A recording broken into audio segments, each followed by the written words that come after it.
Can you tell me how you were parented by your parents? How was that? How did that affect your parenting skills, or didn't it? I thought my parents were fairly reasonable, and I don't remember my mother teaching me that about food. Like I said, I think I learned that from the military. When I went in the military when I was 18 years old, and that was one of the things that they used to teach us: take what you want, but eat what you take. Well, being prior military, I would agree with that. Yeah. They do parent us a bit in there. So, I felt like my parents did a really excellent job of parenting. Although I have to say, mainly at that time, my mother did most of the disciplining. They both did some guiding and directing. But she was quite good at it. She was the oldest daughter of a family of 7, and she had helped rear younger siblings. She probably learned quite well from her mother. And she was very fair, I thought, in her discipline. And she was wise in her guidance. So I thought it was... I think my mother did most of the discipline in our family, too. As a matter of fact, I didn't see my father very much because he was all, he worked so much. He was away from home a lot. And in your family, who's the disciplinarian? And my Between you and Lori? Oh. Well, we don't have any children, so we're But not. between us. Do the grandchildren come visit sometimes? Yes, and We leave it up to the parents. Pretty much leave it up to the parents, that's right. But when I have a 5-year-old grandson, and when he's with me, I treat him just the way I did his father. And as far as discipline, he knows what my expectations are. And of course, it's really probably even easier because he wants to please me, being grandma. And I do a lot of nice things for him.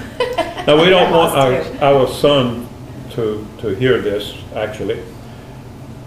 But our grandson, who's 5 years old, is much better disciplined and seems to be happier when he's alone with his grandmother than he is whenever we're around him and he's with his parents. So when he's not with his nuclear family, he's happier. Why do you think that is? But that discipline, because she disciplines in a proper way, and according to the scripture and according to proper good parenting, they spoil it. He is spoiled. His mother especially, really spoils him rotten. And the father just kind of lets her go. He knows that he's been spoiled by the mother, but in order to maintain not to have any problems in the family, he just lets her get away with it. Have you ever had the opportunity to sit down with the adults and speak to them about their parenting styles and how they could improve? We have, and they didn't appreciate it, so we didn't do it anymore. Right. Why do you think they don't appreciate it? Because, well, I don't know. Well, That's just. In my opinion, it's mainly the daughter-in-law, and she finds that she doesn't want any intervention. Okay, she's not. At this point, maybe you could say she's not receptive to hearing from someone else. Okay, or having what we call a teachable spirit. Mm-hmm.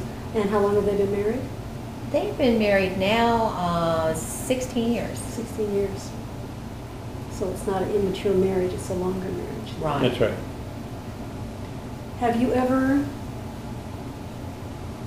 been disappointed in each other for doing something, and how did you show that emotion? How did you convey it to the other person?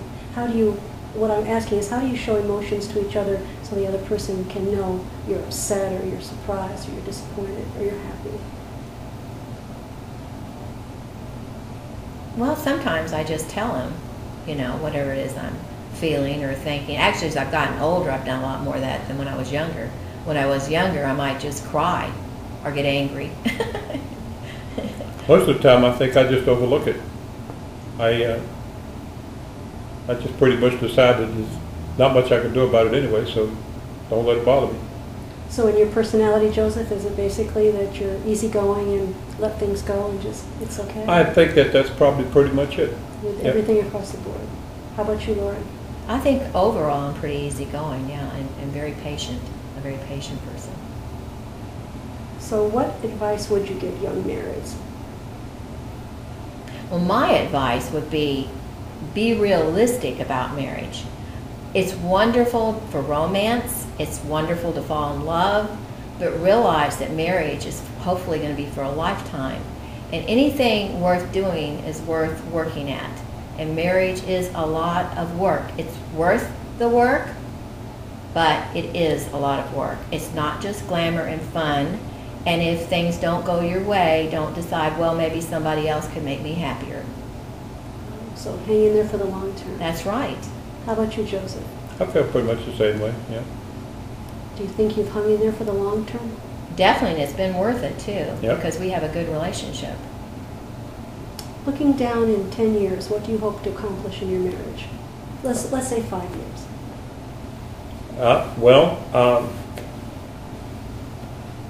Actually, nothing different than what we're doing right now.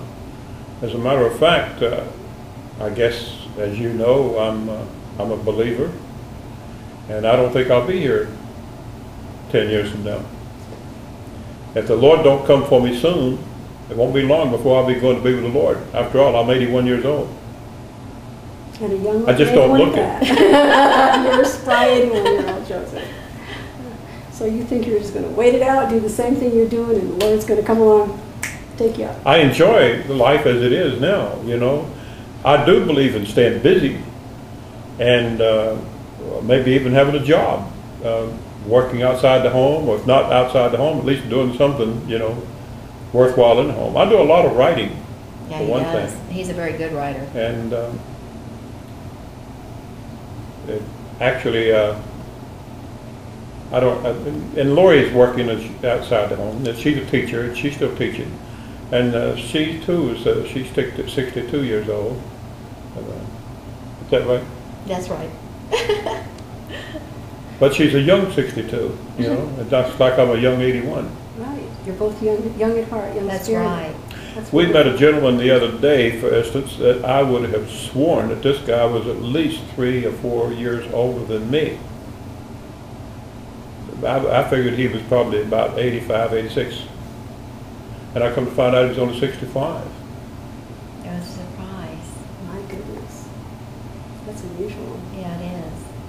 But may I answer that question also you just asked? I would love you to answer that. Okay, what I would like to see us doing within 5 years is, and something I think we both have a heart for, is we would like to be working together in ministry, very, very deeply involved in ministry. Yeah, we're ready for that. If the Lord has an opening for us, some place to go, something to do, you know, here in this country or in another, that'd be great.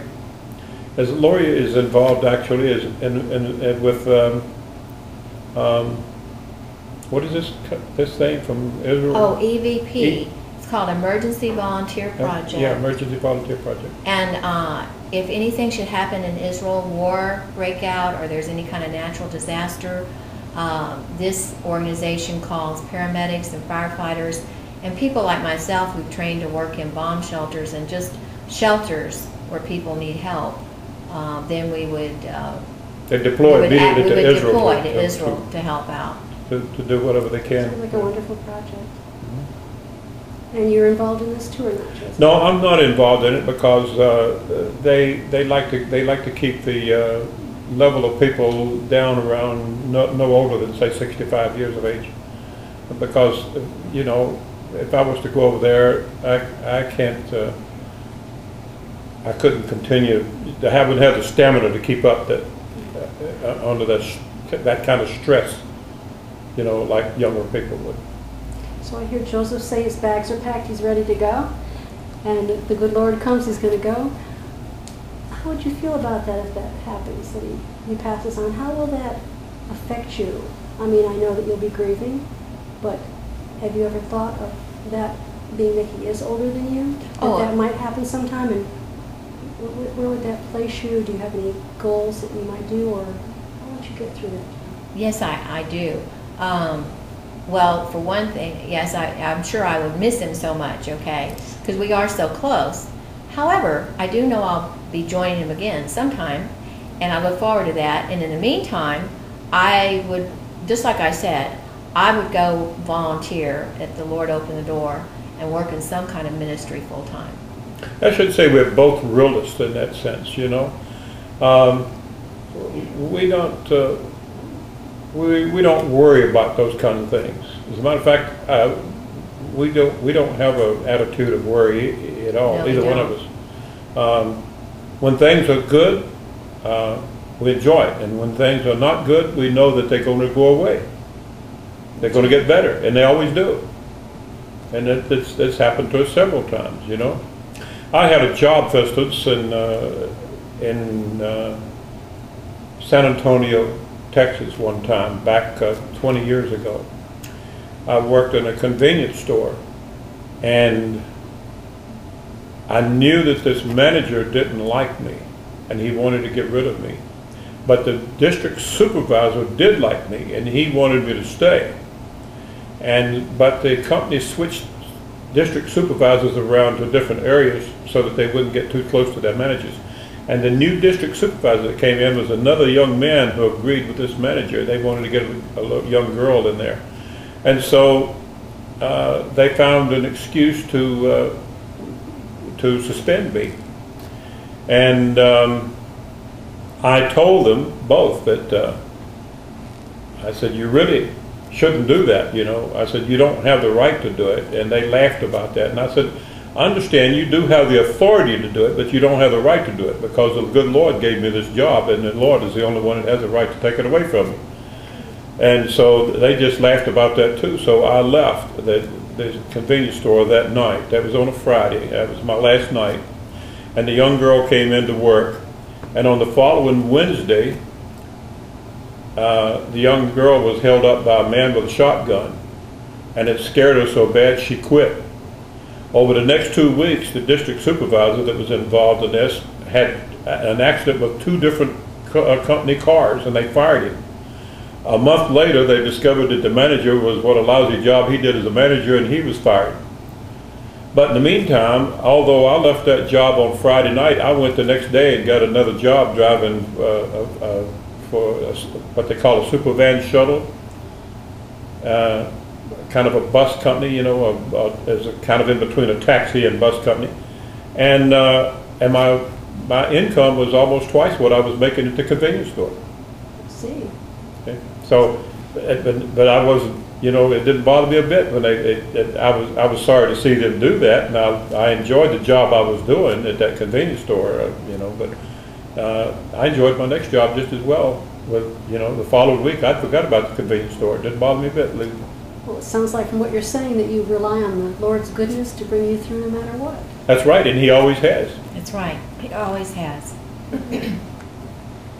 Well, do you have any final thoughts you'd like to say of marriage, that anything about marriage or parenting, or that you'd like to impart to whoever's going to watch this? Well, there is one thing I can think of. And there was one time in our lives early on, we were both having a lot of difficulty, as Joseph said, and we both prayed. Now, first of us, Joseph prayed that God would change me, and I prayed God would change him. Mm-hmm. And then that didn't get us anywhere, so then we prayed, Lord, make us both what you want us to be. Help us out to be what you want us to be for each other and for you and for this marriage. And that worked. Yeah, and we prayed, actually, Lord, change me. Right. I didn't pray, Lord, change Lord. Lord, Right. help me, change me so that I can. How much after that did you see results from those prayers? Oh, gradually, I'd say it's really started right away, but it got better and better as time went on. And we're still under construction, but that's why our marriage keeps getting better Yeah. and better too. So would you say building a good marriage means that it's always under construction? Yeah. Yes, I think so, absolutely. It goes right on up until the very end. What would you say the biggest breakers are, the biggest deal breakers for marriage? Lack of trust, criticism of one another, especially, I think, criticism, and lack of trust for one another. You know? Yeah, that and just being totally, lack of communication. Yeah, Shut that's down right, lack of communication. Yeah, I think those things are all what he just said, and that I'd add that. And that you've got to realize that, get out of yourself quit being such a selfish. I believe personally everybody's a selfish person to some degree. Right. But for a marriage to work, you've got to get to be less selfish. Do you think it's very hard for married couples to get help if they need it? No, I don't think it's hard for them to get help, but I think it's hard for them to go for help. I think that that's like one of the last things that most married couples do. Well, I really appreciate you speaking with me today, and it sounds like you have a wonderful marriage and that it will continue in the future. I wish you every success. Thank you, Maura. Thank you so much.